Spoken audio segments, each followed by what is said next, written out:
기업하기 좋은 환경을 만들겠다면서 노동조합을 무너뜨리는 시도가 지난 몇 년간 적지 않았습니다.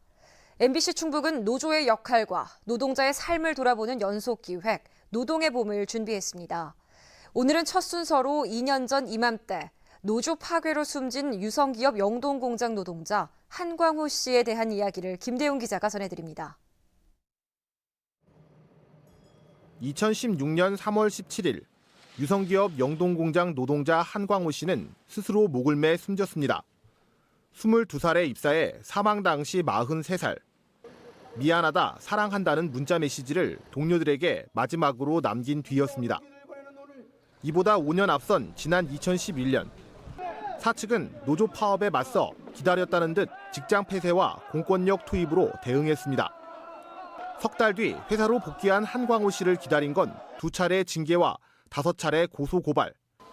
한 씨에게 희망은 보이지 않았고 우울한 상황은 지속됐습니다. 세 번째 징계를 앞둔 그는 결국 무너져 내렸습니다. 창조 컨설팅이라는 회사가 14억여 원을 받고 만든 치밀한 노조 파괴 시나리오가 있었다는 것이 이후 법원 확정 판결을 통해 확인됐습니다. 한 씨 사망 2년이 지난 현재 한 씨가 홀로 모시던 팔순 노모의 시간은 그날 이후 멈췄습니다. 시간이 지날수록 아들의 부재가 선명해지고 고통은 짙어집니다. 내 자식만 내 앞에서 데려다놓으면 난 아무 필요가 없어요. 등진에서 좋고 등진에서 좋아요. 왜 데려가 그래 왜? 같은 회사에 다니면서 노동조합 간부를 맡았던 한 씨의 형. 2번 해고를 당해 8년째 해고자 신분입니다. 동생의 시신을 1년 가까이 영안실 냉동창고에 보관하면서 싸워도 봤지만 바뀌지 않는 현실에 이제 지쳤습니다. 이 싸움이 나만의 싸움으로 이렇게 바뀌는 부분도 좀 있어요. 그래서 가면 갈수록 더 힘들어요. 한 씨의 2번째 기일을 맞아 동료들이 묘소에 모였습니다. 노동자로 살다 열사가 된 한광호의 죽음. 동료들에게는 지루한 싸움을 버티고 견뎌낼 이유가 됐습니다. 광호로 인해서 더 열심히 해야 되겠다. 앞으로는 또다시 돌아가시는 분이 생기면 안 된다. 근로복지공단은 한 씨의 사망 원인을 업무상 질병, 즉 산재로 인정했지만 유성기업은 이에 불복해 행정소송을 진행하고 있습니다. MBC 뉴스 김대웅입니다. 노동자의 삶을 살펴보는 연속기획 노동의 봄. 8년째 노사분규가 지속되는 유성기업은 노동자 절반이 우울증 고위험군에 속하는 것으로 조사됐습니다. 노조원도 노조원이 아닌 사람도 모두 고통받는 현실을 김대웅 기자가 취재했습니다. 유성기업 영동공장 노동자 유경수 씨는 지난 2011년 파업으로 해고됐다가 법원 판결로 2년 만에 복직했습니다. 하지만 더 큰 문제는 복직 이후였습니다. 노사 갈등이 끊이지 않으며 징계와 고소 고발이 이어졌고 스트레스는 갈수록 심해졌습니다. 참을 수 없는 분노와 불안, 불면과 우울에 사로잡혀 일상생활을 하기 어려운 상태. 병원이 진단한 병명은 적응 장애였습니다. 콘크리트로 된 네모 안에 방에 딱 갇혀가지고 오도 가도 못하고 아무리 내가 외쳐도 나밖에 나 외 사람들한테 알릴 수 없는 그런 상황? 육 씨처럼 업무로 인한 정신건강 문제로 산재 판정을 받은 유성기업 노동자는 7명. 회사가 불복해 소송이 진행 중인데 2건은 1심에서 회사가 패소했습니다. 최근에는 심혈관 질환으로 노동자 3명이 잇따라 쓰러지기도 했습니다. 충남 노동인권센터 두리공감이 2012년부터 4년 동안 유성기업 노동자 정신건강을 조사해보니 40% 이상이 우울증 고위험군으로 분류됐습니다.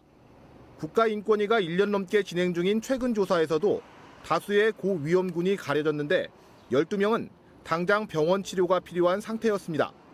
특히 파업을 주도한 금속노조는 물론 회사 측 입장을 지지한 또 다른 노조, 노조원이 아닌 사람까지 정신건강에 문제가 있었습니다.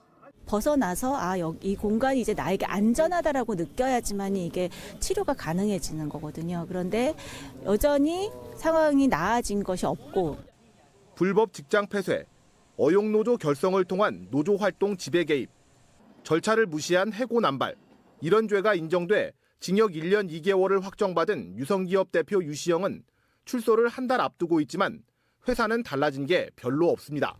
노조 파괴가 벌어진 지난 7년, 모두를 불행하게 만든 끔찍한 악몽은 지금도 이 작업장 안에서 현재 진행형입니다. MBC 뉴스 김대웅입니다. 노동자의 삶을 살펴보는 연속기획 노동의 봄입니다. 흔히 노동계에서는 해고는 살인이라는 표현을 많이 씁니다. 오늘은 2번씩 해고를 당한 유성기업 노동자들을 통해 해고자의 삶을 돌아봤습니다. 김대용 기자입니다. 22m 높이의 철탑에서 해직 노동자가 농성을 벌입니다. 2번째 해고를 당한 2013년 10월부터 이듬해 6월까지 무려 259일간의 농성. 유성기업 영동공장 해직자 이정훈 씨입니다. 유성기업은 지난 2011년 이 씨를 포함한 27명을 해고했습니다. 불법 파업과 공장 점거 등이 사유. 2년 뒤인 2013년 6월 민사와 행정소송 1심에서 절차상 문제로 패소하자 전원 복직시켰지만 넉 달 뒤인 10월 이 씨를 포함해 11명을 다시 해고했습니다. 해고자 생활이 햇수로 8년째. 이들은 노조 지배 개입 의혹을 받는 현대차 사옥을 비롯해 전국을 다니며 유성기업 사태의 부당함을 알리고 있습니다. 법원에서 근로자 지위보전 가처분을 받아 매달 200만 원씩 임금을 일부 받고 있지만 생계에는 턱없이 부족한 실정입니다. 우리 집사람 이제 알바하고 우리 애들 알바하고 이래 해서 견뎌가고 있습니다. 더 힘든 건 주변 사람들과의 관계입니다. 작업장은 파업을 주도한 금속노조와 회사의 우호적인 노조로 갈라졌습니다. 공장이 있는 이곳 영동구는 인구 5만의 작은 농촌 도시입니다. 작업장 안의 갈등은 결국 가족 간, 이웃 간 갈등으로 번져나갈 수밖에 없습니다. 아이들까지 둘로 갈라져 학교에서 싸우는 일도 잦아졌습니다. 처음에는 지지해주던 가족들도 점점 지쳐가면서 가족 관계마저 부서지고 있습니다. 해고된 입장에서 가정에 대한 부분, 인간관계에 대한 부분들은 회복이 안 돼요. 해고를 무효로 하는 행정소송은 2심까지 노동자들이 승소했고 대법원 판결을 기다리고 있습니다. 하지만 밀린 임금을 받고 일자리를 되찾아도 이미 무너진 삶과 인간관계를 되돌리기는 너무 늦지 않았나 하는 의구심마저 들고 있습니다. MBC 뉴스 김대웅입니다. 노동 관련 연속기획 보도입니다. 지난 2011년 복수 노조가 허용된 이후에 많은 사업장에서 기존 노조들이 무너져 내렸습니다. 이런 노조 와해에 치밀한 각본이 작동했다는 충격적인 사실이 밝혀지고 있습니다. 보도에 김대웅 기자입니다. 자동차 부품을 만드는 독일계 회사 콘티넨탈입니다. 지난 2012년 9월 이 회사 노조 간부였던 김종원 씨는 다른 간부와 함께 해고됐습니다. 불법 파업을 주도했다는 것이 이유. 2심까지 승소한 뒤 5년 만에 복직됐지만 더 끔찍한 회사 생활이 기다리고 있었습니다. 벌써 9달째 회사가 아무런 일거리도 주지 않고 있는 겁니다. 일도 안 하고 얼마나 편하고 좋으냐. 근데 이 있잖아요. 이 어깨나 이 머리 빠지는 거 이런 것들은 진짜 뭐라고 표현을 못 하겠어요. 김 씨가 떠난 뒤 회사에는 많은 변화가 있었습니다.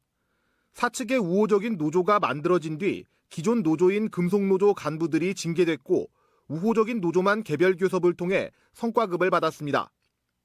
한때 350명에 이르던 금속노조원 가운데 300명은 사측 우호노조로 옮겨갔고 금속노조는 교섭이나 파업할 권리마저 잃었습니다. 그런 심리적 불안감 그리고 피해, 차별 이런 것들을 일상적으로 느끼고 있는 것 같고 실제로 조합원들이 그런 스트레스나 이런 것들을 많이 호소하거든요. 인근에 있는 다국적 자동차 부품업체 보쉬 전장입니다. 같은 방식으로 노조가 와해돼 한때 400명이던 조합원이 59명으로 줄었습니다. 업무방해 등으로 해고된 노조 간부 2명은 법원 판결로 복직했지만 노조는 힘을 잃은 뒤였습니다. 이런 배경에 노무법인 창조컨설팅에 치밀한 노조와의 각본이 있었다는 사실은 이후 법원 판결로 확인됐습니다.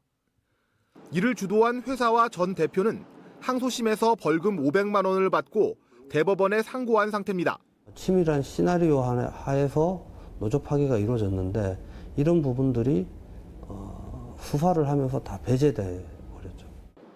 기존 노조 대신 사측의 우호적인 노조가 교섭 대표가 된 회사들. 시간당 생산량이 늘어난 대신 감시와 통제가 심해졌고 당연했던 노동 권리도 말하기 힘들게 됐다고 노동자들은 말합니다. MBC 뉴스 김대웅입니다. 노동 관련 연속 기획 보도, 노동의 봄 마지막 편입니다. 오늘은 노동자들에게 극심한 피해를 준 노조 와해 시나리오 뒤에 누가 있었는지, 또 제대로 수사는 됐는지 등을 김대웅 기자가 살펴봤습니다. 지난 2011년 5월 현대자동차 부품사인 유성기업 노조가 파업에 들어가자 당시 대통령까지 나서 노동조합을 냉 비난했습니다. 연봉 7천만 원을 받는다는 근로자들이 불법 파업을 벌이는 안타까운 일이 벌어졌습니다. 부당 노동행위에 대해 증거가 쏟아져 나왔지만 검찰은 기소하지 않았습니다. 유성기업 사태에 개입한 현대차 임직원의 이메일을 압수해 놓고도 5년간 공개하지 않았습니다. 법원이 재정 신청을 받아들인 다음에야 검찰은 유성기업 대표를 기소했고 문재인 대통령이 취임한 뒤인 지난해 5월 현대차 임직원을 뒤늦게 기소했습니다. 증거는 차고 넘쳤거든요. 이게 뭐 부인할 수 없는 증거들도 다 확보한 상태로 있었는데 검찰의 의지 문제였어요. 재판 과정에서 가장 많이 나온 단어는 지배와 개입. 노동조합 조직과 운영에 회사가 주도적인 영향력을 행사하거나 조합 활동을 방해하는 행동으로 모두 불법입니다. 하지만 복수노조가 허용되고 교섭창구 단일화가 법으로 강제되면서 사측의 지배와 개입은 공공연하게 벌어졌습니다. 회사가 지원해 복수노조를 세우고 기존 노조와 단체 교섭을 거부하면서 차별이 벌어졌고 회사의 우호적인 노조에 노동자들이 몰렸습니다. 2011년 이후 금속노조 산하 60여 개 사업장에 복수노조가 들어섰습니다. 복수노조 악조항들이 철회되지 않으면 이제 노조 파괴는 제2의 유성뿐만 아니라 지속될 것이다. 이렇게. 노조 파괴 배후로 의심받는 현대자동차에 대한 재판은 아직 1심이 진행 중입니다. 노무사 등록이 취소됐던 창조 컨설팅 대표는 취소 기간이 끝나 새로운 법인에서 활동을 재개했고 1심 재판을 받고 있습니다. 문재인 정부 들어 조직된 법무부 산하 검찰 과거사 조사위원회는 1차 사전조사 대상 12건 가운데 유성기업 노조 파괴 사건을 포함시켜 검찰의 인권 침해 여부와 검찰권 남용 의혹을 조사하고 있습니다. 고용노동부 개혁위원회도 별도로 노동 적폐를 조사하고 있고 국가인권위원회는 유성기업에 대한 청문 절차를 준비하고 있습니다. 노동자들은 끝없는 탄압에 지쳤지만 부당 노동 행위가 없는 노동의 봄을 위해 지금 이 순간도 싸움을 멈추지 않고 있습니다. MBC 뉴스 김대웅입니다.